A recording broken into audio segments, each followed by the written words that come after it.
नमस्कार साथियों, कैसे हैं आप सभी।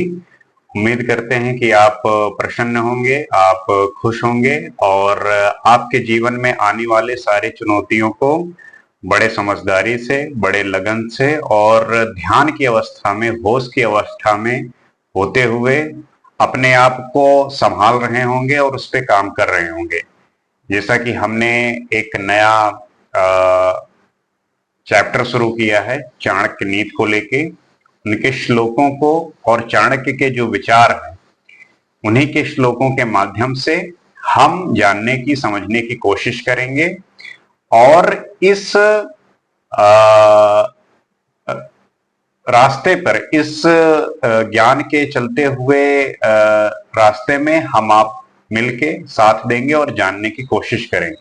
क्योंकि कुछ ऐसी बातें होती हैं जो कितनी भी चीजें बदल जाएं, कितनी भी चीजें अपने तरीके से बदलने की कोशिश करें, लेकिन उनका जो अस्तित्व है वो हमेशा बना रहता है। और उनको जो हमारे लिए काम किए हैं उनको अपनाकर हम अपने नवीन जीवन को बेहतर कर सकते हैं। तो आगे के श्लोकों को हम जानने की कोशिश करते हैं। उसमें चाणक्य कहते हैं कि धनिकः श्रोत्रियो राजा नदी वदस्तु पंचमः पंच यत्र न विद्यन्ते न तत्र दिवसम वसेत। अर्थात जहां धनिक, श्रोत्रिय अर्थात वेद को जानने वाला ब्राह्मण, राजा, नदी और वैद्य, ये पांच चीजें ना हो उस स्थान पर मनुष्य को नहीं रहना चाहिए। अब चाणक्य के विश्लेषण से उन्होंने अपने एक्सपीरियंस से जो अचीव किया है, गेन किया है और जाना है, उसी को उन्होंने अपने इस बुक के माध्यम से हमें बताने की कोशिश की है। अब उसमें ये कह रहे हैं, इस श्लोक का क्या तात्पर्य है, वो कह रहे हैं कि धनवान लोगों से व्यापार की वृद्धि होती है। जाहिर सी बात है कि जहां पे रिच लोग होंगे उनके पास ट्रेड करने की, उनके पास एक्सपोर्ट और इंपोर्ट करने की जो कैपेबिलिटी होती है, जो क्षमता होती है, उनके पास वो होती है। इस वजह से वो जो है एक्सपोर्ट इंपोर्ट कर सकते हैं। मान लीजिए आपके यहाँ पे किसी भी चीज का उत्पादन होता हो तो वो वहां से उसको एक्सपोर्ट करने में मदद कर सकते हैं। आपके यहाँ पे किसी चीज की कमी है तो उसको वो उसका जो है आयात कर सकते हैं, इंपोर्ट कर सकते हैं। तो इस आयात और निर्यात, एक्सपोर्ट और इंपोर्ट में वो आपकी मदद करेंगे, वो ट्रेड करेंगे।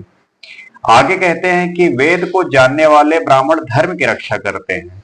वेद अर्थात की जो नैतिक सिद्धांत हैं, जो एथिक्स है, जो मोरालिटी है, उसको जानने वाले जो ब्राह्मण है, ब्राह्मण मतलब यहां है कि जिसने समझा है, जिसको विद्या अध्ययन हो गई है, जिसको विद्या आती है, ज्ञान प्राप्त हो गया है, वो लोग धर्म की रक्षा करते हैं। वो समाज में एक नैतिक बातें सिखाते हैं।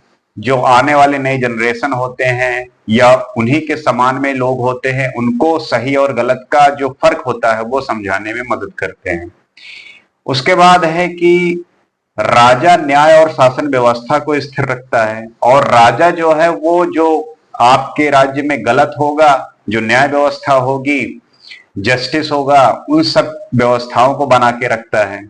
तो ये बात जो है बहुत जरूरी है कि राजा भी राजा होना अनिवार्य है। नदी जल तथा सिंचाई के लिए आवश्यक है और जहां पे आप रह रहे हैं वहां पे नदी का होना बहुत आवश्यक है। क्योंकि चाणक्य पहले के समय में थे और उस समय जो है नल और ये ट्यूबवेल ये सब नहीं होते थे, तो उन्होंने ये बात बताई कि जहां पे नदी, जहां पे रिवर बह रही हो उसी के आसपास रहना चाहिए, क्योंकि वहीं से आपको जल की आपूर्ति होगी। क्योंकि अगर जल ही नहीं होगा तो आप ना कृषि कर सकते हो, ना पी सकते हो, ना तो आप जानवर के लिए कुछ कर सकते हो, एनिमल नहीं पाल सकते। तो बिना जल के तो फिर जीवन संभव ही नहीं है। तो उन्होंने इसी बात का जिक्र किया कि जहां पे आप रह रहे हैं वहां पे नदी होनी चाहिए। लेकिन आज के समय में चीजें बदल गई हैं। आप कहीं भी रहो, आप ट्यूबवेल से, समरसेबल से और नल के द्वारा, हर तरीके से आप, बहुत सारे ऐसी नई तकनीकें हैं जिससे आप पानी निकाल सकते हो। लेकिन रिवर का एक अपना महत्व आज भी है। जहां पे रिवर है वहां पे आपको जल की आपूर्ति बड़ी सुगमता से हो जाएगी, वो आप बड़े आसानी से आप चीजों को कर पाएंगे। तो आगे कहते हैं कि और रोगों से छुटकारा पाने के लिए वैद्य की आवश्यकता होती है, और अगर आप बीमार हो गए तो डॉक्टर का होना भी बहुत जरूरी है। उस समय में वैद्य होते थे जो जड़ी बूटियां बना के देते थे। किसी भी तरीके की बीमारियां होती थी उनके पास ले जाते थे, वो जड़ी बूटियों के माध्यम से, एक्सपर्ट होते थे उस समय भी, और वो अपने जड़ी बूटियों से, दवाई के माध्यम से उन्हें ठीक करते थे। लेकिन आज के टाइम में, मॉडर्न टाइम में, the things are change now, और आपको उसी तरीके की जो प्रणाली है, प्रक्रिया है कि आप आजकल डॉक्टर के पास जाते हैं, वो मेडिसिन देता है, वो आपको देखता है और आपको जो है किसी भी बीमारी से बचाता है। तो कह रहे हैं कि चाणक्य कहते हैं कि जहां पर ये पांचों चीजें ना हो उस स्थान को त्याग देना ही श्रेयस्कर है। वो यही बात कह रहे हैं कि जहां पे ये पांच चीजें उपलब्ध ना हो उस स्थान पर रहना आपके लिए मृत्यु के समान है एक तरीके से, क्योंकि अगर ये चीजें उपलब्ध है ही नहीं तब आप आपका जीवित रहना एक तरीके से मुश्किल है, बड़ी परेशानियों से भरा होगा। तो जितनी जल्दी हो सके आपको वो स्थान छोड़ देना चाहिए, उस स्थान पे नहीं रहना चाहिए। आगे कहते हैं, लोक यात्रा भयम लज्जा दक्षिणयम त्याग शीतला पंक्ष यत्र न विद्यन्ते न कुर्यात तंत्र संस्थितिम। अब उनका कहने का मतलब है कि जहां लोक यात्रा अर्थात जीवन को चलाने के लिए आजीविका का कोई साधन ना हो, अर्थात व्यापार आदि विकसित ना हो, और किसी प्रकार के दंड के मिलने का भय ना हो। अब वो ये बात कह रहे हैं कि जहां पे व्यापार ना हो, आज के समय में आप देखते होंगे कितना इमिग्रेशन होता है,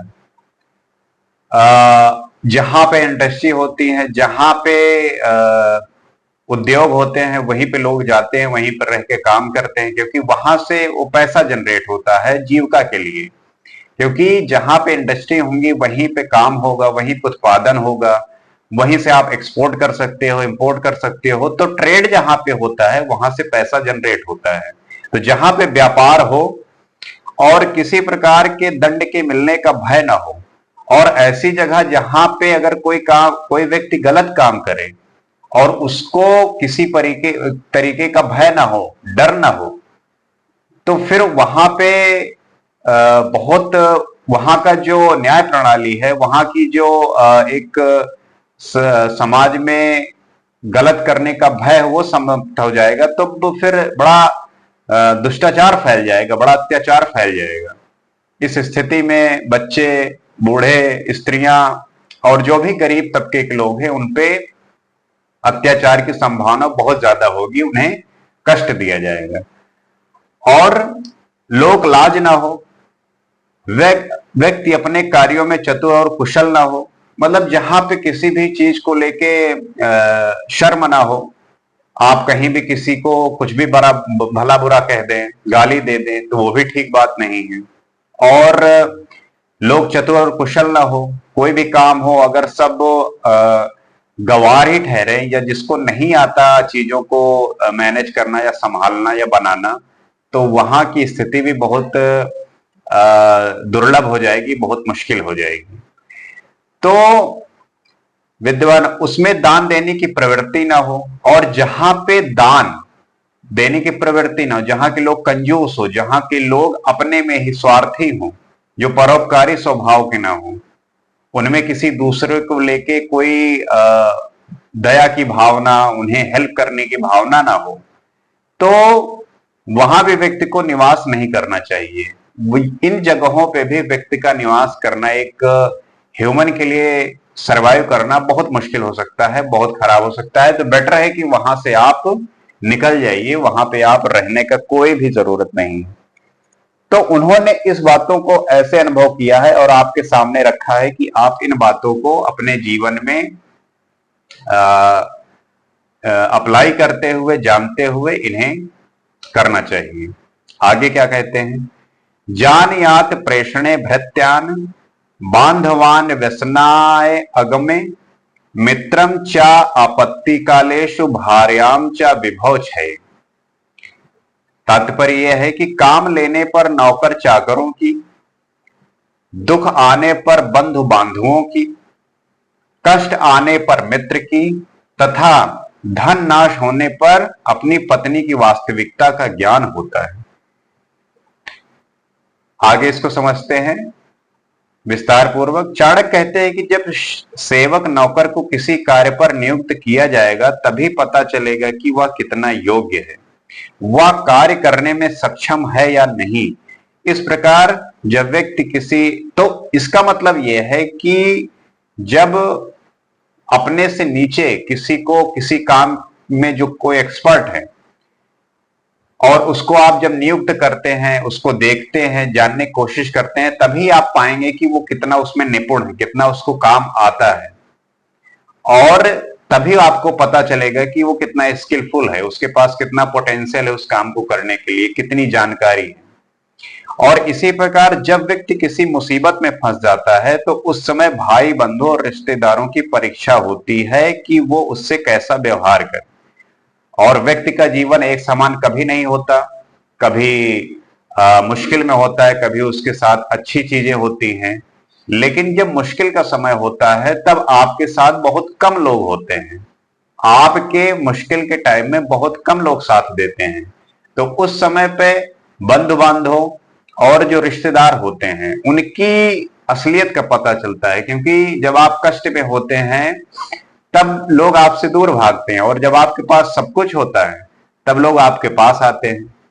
तो वही ये बात जानने का समय होता है कि जब आप कष्ट में हैं, मुसीबत में हैं, आपके पास बहुत बड़ी परेशानियां हैं, तब उस समय सही टाइम होता है जानने का कि जो आपके भाई बंधु हैं और जो आपके रिलेशन में हैं वो कैसे आपके साथ बिहेव करते हैं, कैसे आपको जानने की कोशिश करते हैं कि आपका क्या हाल है, आप किस स्थिति में हैं। और जो मित्र की पहचान भी विपत्ति के समय ही होती है। और जो आपका फ्रेंड है, अक्सर आप बोलते रहते हैं कि अरे भाई कोई भी बात हो तो बताना, ऐसी बातों बातों में सब कुछ निकल जाता है कि तेरा भाई है, लेकिन उस भाई का जो दायित्व है उस मित्र के मुसीबत में, क्या उस समय वो आपके साथ खड़ा है? क्या उस समय आपकी मुश्किलों में वो हेल्प कर रहा है? क्या सहायता कर रहा है? तो मित्र की जो असली पहचान है वो किसी भी व्यक्ति के मुश्किल टाइम में है, उसके खराब समय में है। और जब व्यक्ति धनहीन हो जाता है तो उस समय उसे अपनी स्त्री की वास्तविकता का पता चलता है कि उसकी पत्नी या उसके प्रति प्रेम धन के कारण था या वास्तविक। अर्थात यह है कि जब आपके पास कुछ नहीं होता, जाहिर सी बात है कि व्यक्ति तभी शादी करता है जब वो एक सही स्थान पे होता है, स्टेबल होता है, धन आता है, चीजें ठीक होती हैं, तब वो स्त्री के साथ ब्याह करता है। लेकिन जब परिस्थितियां ठीक ना हुई, आपके जीवन में बहुत सारी ऐसी चुनौतियां हुई, कोई कष्ट आया और धन का नाश हो गया, तो उस समय जो है एक आपकी जो भार्या है, आपकी जो वाइफ है, उसका सही रूप आपको पता चलता है कि वो आपके धन से प्रेम करती थी या वास्तव में आपसे प्रेम करती थी। क्योंकि अगर वो धन से प्रेम करती होगी तो जाहिर सी बात है कि जब आपका धन नष्ट होगा तब वो आपको छोड़ के चली जाएगी, आपके साथ नहीं रहेगी, या आपके साथ जो व्यवहार है, बर्ताव है, उसमें चेंजेस हो जाएंगे। वो कटु भाषणी हो सकती है, वो कुछ उसका इंटेंशन गलत हो सकता है, या आपको चोट पहुंचाने या अलग अलग तरीके की जो भी चीजें हो सकती हैं वो कर सकती है। लेकिन वो तभी करेगी जब आपके पास धन नष्ट हुआ या उसका जो आपके साथ रहने का पर्पस था वो धन था। लेकिन अगर आपसे प्रेम करती है तो प्रेम में फिर धन की कोई भी वैल्यू नहीं रह जाती। धन के नष्ट होने पर जब व्यक्ति आपको प्रेम करता है वही सच्चा प्रेम है, क्योंकि उसके पास आपको उस समय देने के लिए कुछ भी नहीं है, उसके बावजूद भी आप निस्वार्थ भाव से, सेल्फिशनेस होके आप उसको प्रेम करते हैं। तब उसे जो है असली प्रेम माना जाता है। और इस प्रेम की जो परिभाषा है उसमें यही है कि आपका किसी भी तरीके का मोह, किसी भी तरीके की लालसा, इच्छा, आकांक्षा सारे शून्य हो, सारे खत्म हो। और जब ये स्थिति होती है तब वही सच्चे प्रेम की स्थिति होती है। तो आज के जो हमारे चर्चा का विषय था, आज का इतना ही। उम्मीद है कि आप जो बातें हैं इसको समझे होंगे और इस पे विचार करेंगे, मंथन करेंगे। और उन्होंने जो भी बातें कही हैं वो उस समय पे और आज भी वो मुझे लगता है कि संपूर्णतया सही साबित होती हैं, सही मायने पे खरा उतरती हैं। क्योंकि उनकी कही हुई बातों को अगर हम काटने की कोशिश करेंगे तब शायद किसी भी बात को हम काट नहीं सकते, क्योंकि उनकी बात बहुत ही गहरी है, बहुत चिंतनशील है। और अगर हम उन्हीं बातों को अपने जीवन में भी उतारें तब चीजें अच्छी हो सकती हैं। और हम इन बातों से अवेयर हो सकते हैं कि अगर इस स्थिति में ऐसा होगा तो हमें घबराने की जरूरत नहीं है।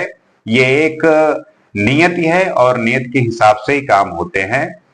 तो इन सब बातों को ध्यान रखते हुए आशा करते हैं कि आप बात समझे होंगे और आपके मैंने समय को जस्टिफाई किया होगा और आपके सामने हम फिर उपलब्ध होंगे। आज के लिए बस इतना ही। नमस्कार।